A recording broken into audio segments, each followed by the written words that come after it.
Happy Sunday, y'all. It's a beautiful day. Anyway, I wanted to talk to you guys about a bill that has just been introduced in DC, and it's regarding home buyers and first generational home buyers. I know you're like, why are you telling me this now? Because it's not even legit yet.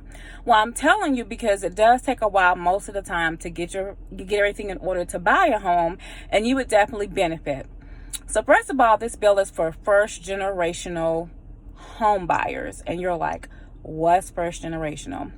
Well, first generational means that you have never had, like your parents never bought a home. Or maybe they did buy a home, but they lost it due to foreclosure or short sale, or they signed over the deed to prevent foreclosure. In that scenario, then that will make you a first-time generational home buyer. Also, if you are coming out of foster care, you were in foster care, that means that you would automatically qualify as a first-time home buyer. So with this first-time home buyer program, there is a potential for $20,000 and then $5,000 additionally. You do not have to be socially disadvantaged, but you do have to check your local area regarding rates and things of that nature to see if you would qualify. You would qualify for another $5,000 if you are African American, Asian American, Native American, or Hispanic. Or a combination of those things, like maybe you're Caucasian and Asian American, etc. If you're not, then you would have to qualify to be socially disadvantaged for that additional $5,000. But what's also significantly different about this particular bill, most of the time when you have a home buyer's credit, that's exactly what it is. You claim it on your taxes the following year. Well, no, this purpose of this $25,000 is that you get to get it at the closing. So you get to use it for the cost of the home. So for those of you who may not have purchased a home before, when you go to the closing, you have to then at that time submit your down payment, closing costs, things of that nature. You get the money for that, so you don't have to pull out of your pocket and then request a credit later on for the federal government.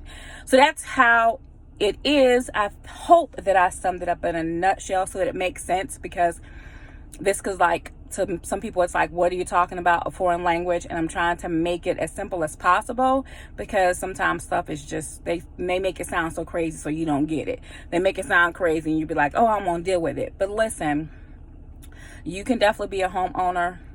You may rent an apartment, a condo, townhouse, a house, but you can have your own, and it's not difficult to do.